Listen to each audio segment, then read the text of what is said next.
Bon bah voilà, je viens de recevoir mon blender Omtiki et ça c'est mon précédent blender qui fonctionne d'ailleurs encore très bien, c'est un Braun.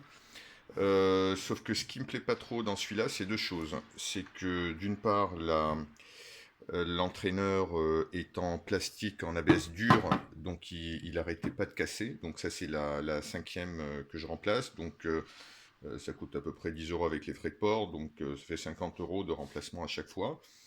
Et dès que je mets de la glace ou que ça commence à taper dur, ben voilà. Alors que justement, j'ai remarqué que sur le Home Tiki, elle est en l'entraîneur, il est semi-rigide. Au fait, c'est comme un caoutchouc très très dur. Je sais pas si on voit bien. Et on peut légèrement, quand je dis légèrement, très légèrement le plier, mais il est un peu en souple. En revanche, celui-là est rigide. Mais justement, l'entraîneur risque pas de casser ici, je pense. Enfin, du moins, on verra avec l'utilisation. Au fait, j'étais aussi, je voulais voir le poids. Donc là, on a un bol un tout petit peu plus grand que l'ancien que j'avais.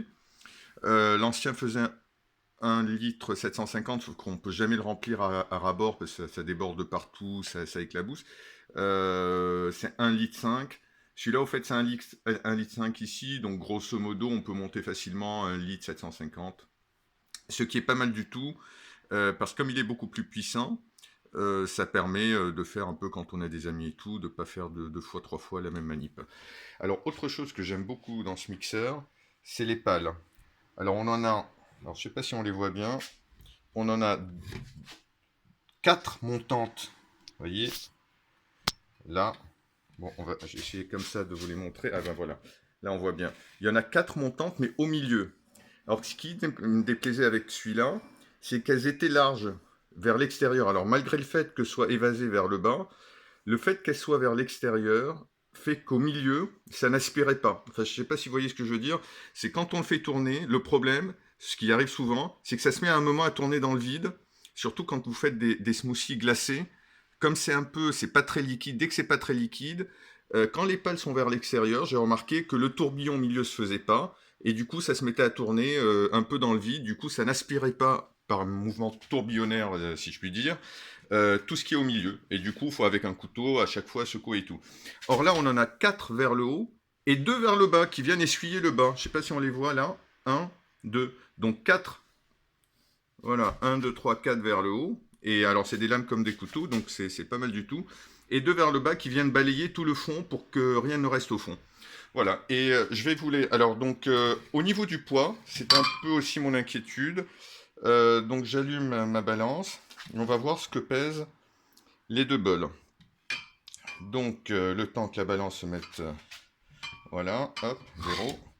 Donc, celui-là, il fait 1,8 kg. Et l'ancien petit, 1,5 kg. Bon, grosso modo, on a un bol beaucoup plus gros et plus robuste. En fait, je sais pas si vous voyez ces protections intérieures, ça me plaît beaucoup.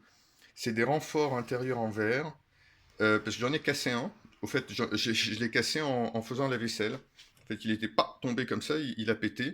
Et là, on voit, il y a des mini renforts tout en bas. Or, celui-là, il a des renforts tout le long. Alors ça, c'est génial, surtout, moi je fais beaucoup de glace pillée et tout ça, des carottes, des choses rigides, donc à force, voilà, le bol risque de s'user. Et je voulais vous montrer aussi ça, le hachoir. Je vous ferai une démonstration tout à l'heure. Alors ça, c'est génial, ça a été une des raisons pour lesquelles je l'ai acheté. Je vous montrerai la démo après. J'ai fait des noisettes et tout. Ça vous fait une poudre, mais vraiment tellement fine qu'elles font quand je le mets dans le café et tout. C'est super sympa. Je vais vous montrer ça aussi. Ça, je suis très satisfait du couvercle parce qu'on a deux parois en caoutchouc. Et au fait, contrairement à l'ancien que j'avais, qu'il fallait forcer et tout, il se met juste en posant comme ça. Sauf qu'au fait, comme vous voyez, il y a des petites rainures ici. Donc si vraiment on veut le bloquer, on le tourne et on le bloque. Et au fait, il s'enlève facilement, il se met facilement. Donc ça en revanche, c'est génial. Voilà, parce que bon, c'est surtout pour que ça éclabousse pas, mais au fait, voilà, hermétique, ça se met facilement. Après, si on veut vraiment le fermer, on tourne et on fait coïncider. Alors, je sais pas si avec une seule main je peux le faire. On fait coïncider ça en dessous de la rainure. Voilà, je vous ferai une petite démonstration tout à l'heure, parce que je ne l'ai pas encore lancé.